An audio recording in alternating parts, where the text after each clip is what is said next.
आज रेसिपी मु आपण मानक सहित शेयर करुच्ची खरा दिन स्पेशल गोटे चटपटा टिके खट्टा टिके मीठा और ठंडा ठंडा कंचा आंबर सरबत।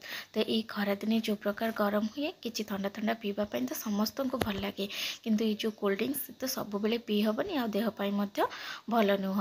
जदि किसी फ्रूट जूस थाए लस्सी भी आम घरे बनई था। आज आसतु बनवा ये कंचा आंब तो ये सीजन चली ये कंचा आंबरे आसतु गोटे चटपटा ठंडा ठंडा गोटे सरबत बनवा जोटा कि बहुत ही बढ़िया लगे ता सहित शरीर पर किसी असुविधा ना आ बहुत ही सहज एकदम टेस्टी गोटे चटपटा रेसिपीटे। तेज चलते स्टार्ट करवा ये रेसिपी बनवाई मु प्रथमे किछि कंचा आंब नहीं तो ये 5टी मीडियम साइज आंब नहीं आउ ये आंब को मु प्रथमे पानी रे पकेकी प्राय 3-4 मिनट पर्यंत मीडियम फ्लेम रे फुटे देबा। माने आंबटा को आमे भल भाव में धोई देथिबा, तापरे पानी देकी आंबटा को सिझे नबा। सिझे सारा पर सब आंब गुडी को बाहर करके एठी गोटे जगह मु रखी दोची आ संपूर्ण रूपे ठंडा हो सारा पर एकदम भल भाव में ठंडा हो सारा पर आ भितर जो रस गुड़ा अच्छी से गुड़ा आमे चोपारू बाहर करके माने साइड करदबा। तो ये प्राय ठंडा हो गलानी किंतु टिके हल्का हल्का उषुम अच्छी ये भाव में देखो मु काटिनेली। काटिकी आंबर जो भितर रस गुड़िक आम यहपरी भाव में देखो काटिकी नाइली।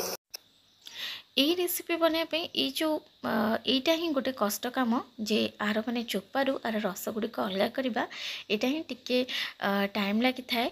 ता छड़ा बहुत ही माने इजी बस ये जिनसटा ये स्टेपटा करदे ना ये रेसिपीर तापरे ये सरबत बनवा एकदम सहज। तापरे मु देखो सब आंबर चोपा गुड़ा टे छड़े साइड रखी जहाँद्वारा कि भितर जो मैंने बांफटा था शीघ्र ठंडा हो नाला भल भाव में ठंडा होगला। तापरे ये आंब चोपा भितर जहाँ सब मैंने आंबर रस गुड़िक इथर आम बाहर करके सब आंबर गोटे जगह बाहर करके साइड करके रखीदबा।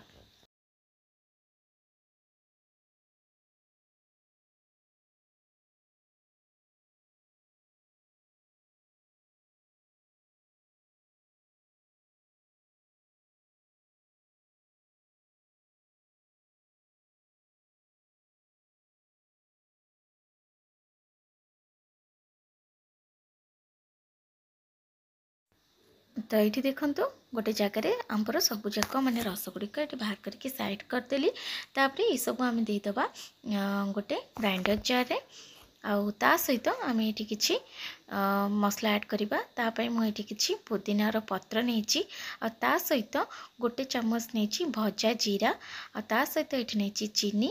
तो चीनी ये मु 3 बड़ चामच नहीं। आंबटा जो हिसाब से खट्टा थी ताकू नहीं आपण चीनीटा को मैंने आपण हिसाब से कम बेसी आप करें।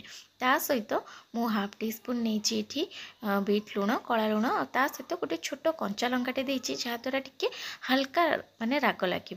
आपड़ चाहिए दे पारती कि स्किप भी करें। ताको भल भाव में ग्राइंडिंग करके आर गोटे पेस्ट मु बन नेली। बर्तमान पेस्ट को मु गोटे जगह बाहर कर नौची। आपड़ जदि चाहती ये पेस्ट को गोटे एयरटाइट कंटेनर में पूरेकी आपण प्राय 7-8 दिन पर्यंत रखिपारे। आते बेले आपन को इच्छा हे गोटे गोटे चामच नहीं कि से पानी ऐड करके तार सरबत बनईकी आपड़ पी पारे। माने आगुरी आपड़ चाहिए आपको पूर्व प्रस्तुति करके माने यहपरी भाव में आपको फ्रिज रे रखिपारे। तो ये मुझे सांग सांग बनाऊँगी से मुझे जो पेस्ट रे आउ 3 ग्लास पानी ये मुझे ऐड करुच्ची। तो ये सरबतटा बेसी बहला हेले पीवा को भल लगे टिके पानिया ही रही थाए। और जदि आपको बहलिया भल लगे ताले आप से हिसाब से पानी देवे। आ चाहिए तार पेस्ट जो प्योरी आम मैंने पेस्ट बनईकी रखिले आंबर ताको भी रखिपारे। जिते बड़े इच्छा गोटे गोटे चामच नहीं कि पानी देकी आप सरबत बनई पारे। तापर ये देखो पानी देकी मुझे रेडी करदेली सरबत। तापर ये टिके भल मैंने गोटे प्रेजेंटेशन देवाई कि गोटे जगार ये टिके लुण टिके माने सादा लुण टिके कला लुण आ टिके लंका गुंड देकी भल भाव में टिके ये गोले नौची।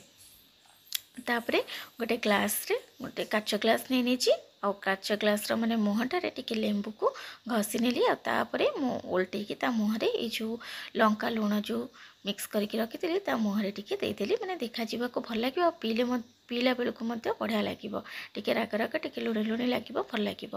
तापरे माने ग्लास रे मुझे 2टा आइस क्यूब देदेली आ ता सहित ये देदेली आम जो आंबर सरबत बनईकी रखी सेटा मुझे देदेली। तापर ऊपर गोटे पुदीनार पत्र देदेली। तो आप देखिपारे केते सहज कंचा आंबर ही सरबत आ खावाई एकदम बहुत बढ़िया लगे, टेस्टी लगे। ता सहित आम ए पुदीना ऐड करेचे जोटा भी शरीर पे माने डाइजेशन हजम पाई भी भल होता है। तो आप देखिले केते सहज और केते सुंदर चटपटा गोटे आंब सरबतर रेसिपी। आपण या निश्चय घरे ट्राए करेंगे। आ भल लगे मो चैनल को गोटे सब्सक्राइब करेंगे, लाइक कमेंट और शेयर गोटे करने को भूलें। नमस्कार, जय जगन्नाथ।